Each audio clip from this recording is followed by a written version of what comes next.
Hey, BCC here, and welcome back to the VDL. It's been a very long time, but I am back to recording stuff.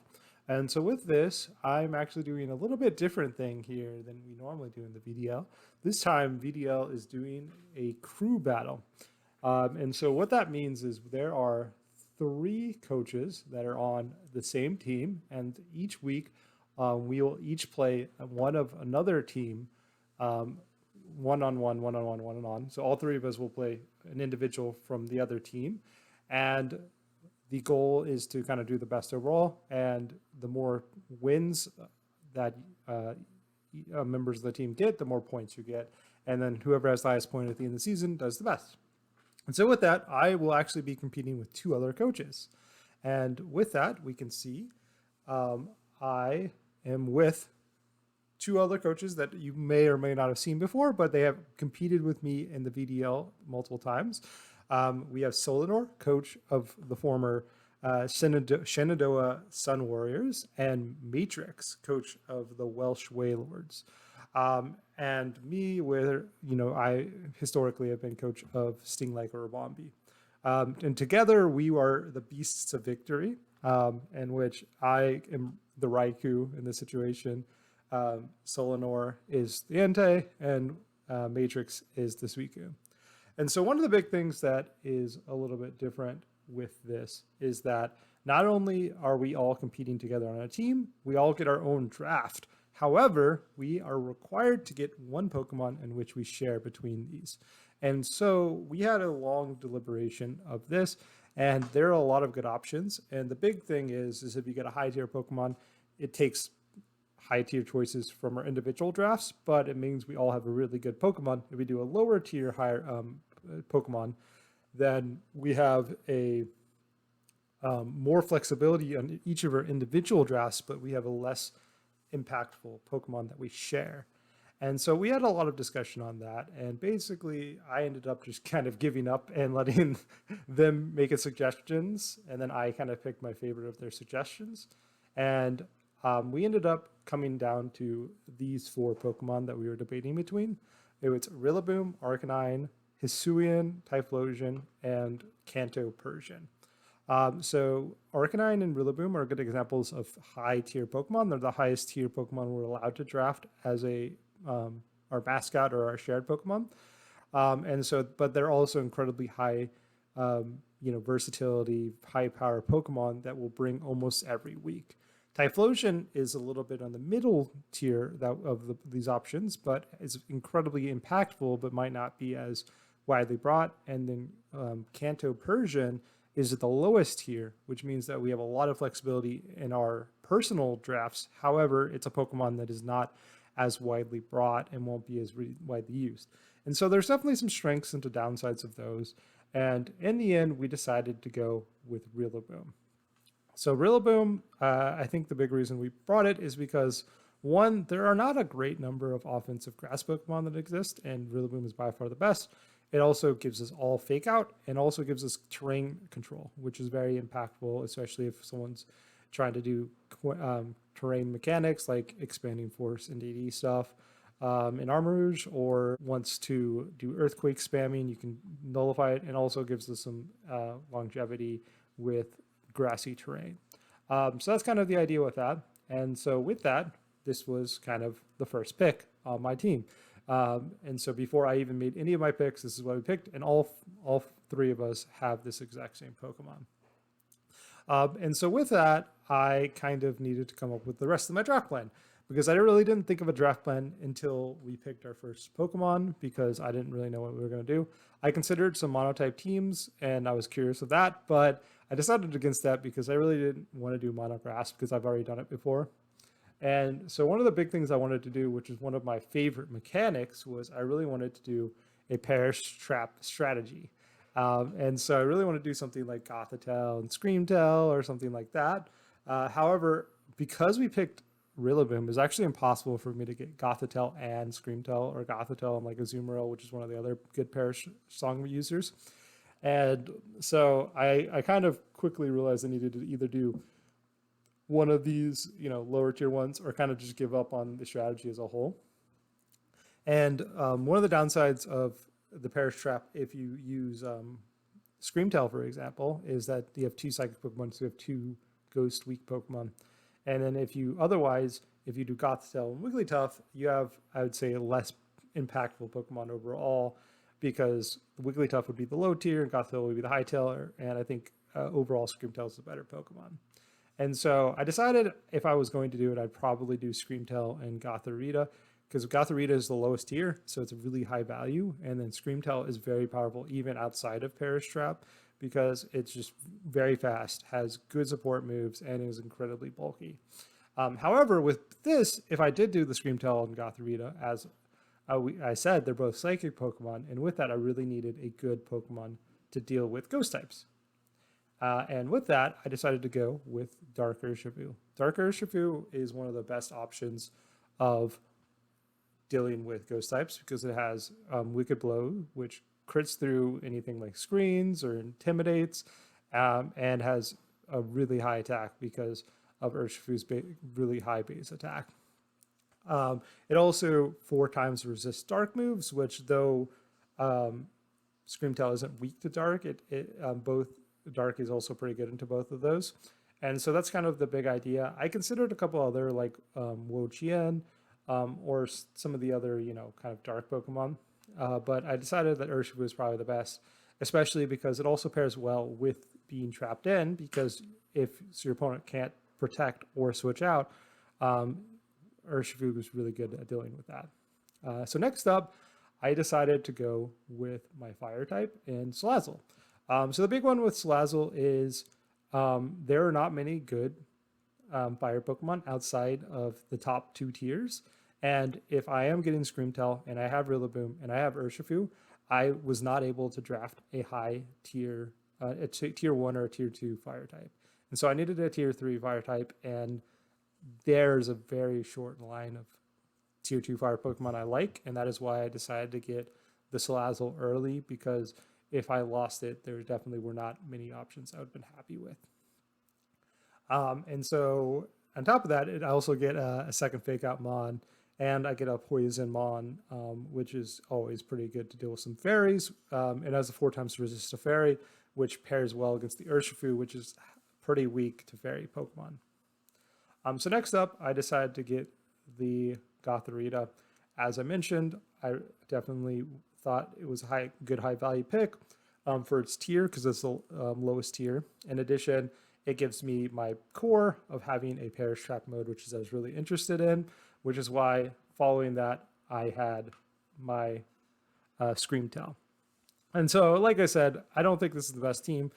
I don't think this is even a good decision, but I really wanted to do this. And I also am really excited because I've never actually run Screamtail before. And so it seems like a really fun Pokemon, and just, really fast, supportive, bulky Pokemon is just really cool. And I really like the Psychic Fairy typing on top of that. And then also, generally speaking, I think having one photosynthesis or one booster energy, Mon is very good, because it's such a good ability if you're able to, use the booster energy item. And so with that, I kind of did that. And so from here, I have a pretty good core, but now I need a somewhat low tier steel type Pokemon. And with that, there are actually only 3 at this point that I was curious on, which was Tinkaton, Revavroom, and Magnezone. And so I was strongly considering these, and I was really interested in Tinkaton because I really liked his typing, and I did like its support pool. However, looking at my team at this moment, my team's leaning a little physical, and even as I was looking at the rest of my draft plan, my team was going to be pretty physical leaning. And so with that, I decided that I probably wanted to go with Magnezone, because it was a little bit better on the special side. It will give me a good specially offensive Mon. And that was kind of the main plan of it. Like I said, as with Fire, there are not many great low tier Steel Mons. And as I mentioned, those are the only tier 3 or lower Steel Mons that I had any interest in drafting at all. And Tinkaton actually ended up getting drafted before I picked Magnezone. So even if I did want Tinkaton, I couldn't get it. And so at this point, I was pretty much down to 2. And this is kind of why I picked it highly, because there were not many replacements if I didn't get it. And so at this point, I have my fire, my grass Pokemon. I have a dark Pokemon. I get the Perish Trap mode, and I get a strong Steel Mon. So at this point, I really just want a strong Water Mon and a strong Ground Mon, and then a strong Flying Mon. So those are kind of the 3 cores I'm missing: a Flying, a Ground, and a Water. I looked at the board. I identified that there's exactly 1 Ground Pokemon in the tiers that I'm able to draft in left. And so I felt the need to get it, which is why I ended up getting Sandaconda. If I didn't get Sandaconda, the next best one would have been Ductrio. And Ductrio, though it's not the worst, it's definitely not something I wanted, because I already have fast offensive Mons that are somewhat frail, like Salazzle and Urshifu. I already have Trapping and Gothorita. And so it did very little to my team. And so that's definitely one of the reasons why I definitely wanted Sandaconda, and I got it there at that point. So next up, I ended up getting my water Pokemon, because as I mentioned, I wanted a grass, a water, and a flying Pokemon with 3 of my last 4 picks. And the best available water Pokemon I found was Vaporeon. I looked through the rest of them, and like obviously there were some other ones that were okay, but I think Vaporeon was eons above anyone else. And that's kind of why I picked it a little bit earlier. There were replacements, so it wasn't as like dire that I had to pick it. But Vaporeon just fit so much better than anything else. And it finished up my Water, Fire, Grass core, which is something I'm pretty happy with. So next up, as I kind of mentioned already, I really wanted a Flymon, especially because I do have a 4 times weakness. I have 2 4 times weaknesses in Salazzle and Magnezone. And so with this, we have 2 options. We had Rotom Fan and Bombardier. Those are the really 2 only ones I liked. So basically, it's bulkier, better typing, faster. And the plus side of Bombardier is that it gets a Rock Stab, which I do not have at the moment. And in addition, it gets Tailwind. And so those are kind of the main pluses and minuses. So I basically get to decide between, bulkier Pokemon, better stat Pokemon, or one that has a couple of benefits that I like. I decided on Rotom. Rotom Fan is my favorite Rotom form. I really like it, and so I definitely like the idea of getting it. And I also think Double Electric, especially when one's has immunity, is really good. Rotoms also let you have like Disc Wake stuff, and Rotom Fan specifically gives you a lot with Terra as well, because Levitate becomes a lot more impactful of an ability when you can Terra into like a Terra Electric, or Terra into something like Terra Fire and Terra Blast. So anyways, with this, we have 1 more Poke spot left. I looked at my team. I kind of realized my team still is a little bit weak defensively into Ghosts, and on top of that, I have quite a few fighting resists. So I decided that I think I would want a normal Pokemon. And so of the normal types that I was considering, and the lowest tier, I considered Oinkologne and Zangoose. Oinkologne was better defensively because it's bulkier. Zangoose is a little bit better offensively. I decided to go with Oinkologne because it's a little bit better defensively, and I was thinking of having the normal type as a defensive switch into Ghost, and so making it a little bulkier makes sense. However, this was a massive mistake because I actually had more points for free picks than I thought. So I thought I had to pick the lowest tier, so tier 5, which Oinkologne and Zangoose were in. However, I had enough points to actually pick from a tier 4. And when I made my pick of Oinkologne, there was actually Ursa Ring available in the tier above, which would have been perfect on my team because significantly better offensively in Oinkologne. It's an Eviolite user to be really bulky, but it doesn't even need to be Eviolite. It can also run like Flamewar and Guts, and also is reasonable as a Trick Room Mon, because currently I don't have really great Trick Room mode, even though I do have some Trick Room setters. And so it would have been an amazing pickup. However, not only did I completely mess up and not get it, because I messed up my coats.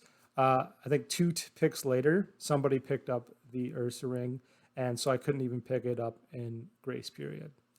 So definitely really sad. And so this ends up being the team I ended up drafting. However, this is not the team I'm actually going into week one with. I ended up making some grace trades. So I think this was the best team I had with the Pokemon available on board. However, a Pokemon that I was very interested early on in the draft, but ended up getting taken was Kilowattrel, and Kilowattrel was dropped in grace period. And so I decided I wanted to pick up Kilowattrel because it's a really powerful one. It gets competitive to punish, intimidate. It gets Volt Absorb to punish electric moves. Is really good with Terra because of that. It gets Tailwind, and overall really fast and pretty good offensive stat. However, it being a fairly high tier Pokemon, tier 3, I had to drop one of my tier 3 Pokemon, which is the only two I have, are Salazzle and Magnezone. And obviously, I'm not going to drop Magnezone or Salazzle because it's a Fire Mon, and I'm getting an Electric Mon. And so I needed to drop basically multiple Mons to be able to fit it on my team because I'm adding a flying type, which means I can drop. I have to drop the Rotom. However, Rotom is too low of a tier. I have to drop Magnezone in order to get the right tiering, and so I end up have to drop these three. So we replace Magnezone for the Kilowattrel because that's how the tiering works. Now I don't have a Steelmon. I need a Steelmon, and I just lost my Steelmon. And I added a Flying Mon, so the Rotom as a Flying Mon isn't as important. And so I replaced that with the Revavroom. However, once we get the Revavroom and the Kilowattrel, as I mentioned earlier when I got the Magnezone, I'm a little bit upset with my amount of special attackers on my team because at this point, I only have 3 special attackers, and I definitely think having a good number of special attackers is important. And so with that, I decide to replace my Oinkologne with Glaceon to boost up my special attack. So Glaceon, not the best as a defensive typing for my team. However, I really do like its special offense and it being overall a fairly Pokemon, and also Ice is just a good offensive typing. And so with that, this is the final team in which I'm bringing into week one. I made some trades. It didn't go super well. I didn't have a clean plan. Didn't do monotype like I normally do as well. So there's lots of things going with it. However, I did get the Perish Trap I liked, and I got multiple EVs, which I like. And, I get to test that Screamtail, which is very exciting. And so on top of that, not only is that my team, we also have, you get to see the other teams of my team. Matrix is on the left. Their team has Iron Hands and Hisuian Typhlosion and a fairly good Trick Room mode with Oranguru. And then on the right, we have Solinor's team, which they got Fluttermane and Tornadus Therian and Arcanine, and just overall a fairly fast team. However, it still has a pretty good Trick Room mode with Weirdeer and Crabominable. And so that's kind of the 3 teams. And so not only do I need to do good, my entire team needs to do well for us to be able to do well this season. And so it's cool in the fact that all the pressure isn't on me. However, even if I win every single game, if my team doesn't do great, we're going to do poorly. However, I paired my team with some very good coaches. Matrix, consistently one of the top coaches in the VDL, and so is Solinor. So definitely really exciting. Before I go, one thing I think is really fun, we actually, all 3 of us ended up drafting Revavroom. And so we all actually ended up having a second mascot of sorts, in which we both had, all 3 of us has Rillaboom and Revavroom. And so I think that was pretty fun. So that we kind of added a second mascot when I picked it up in Grace. And so with that, that is my team and the team of my coaches, my crew. So hopefully y'all enjoyed this, and I will have a video out shortly of my week 1 match. So hopefully y'all enjoyed this team preview, and hopefully you watch my first week. Thank you for watching.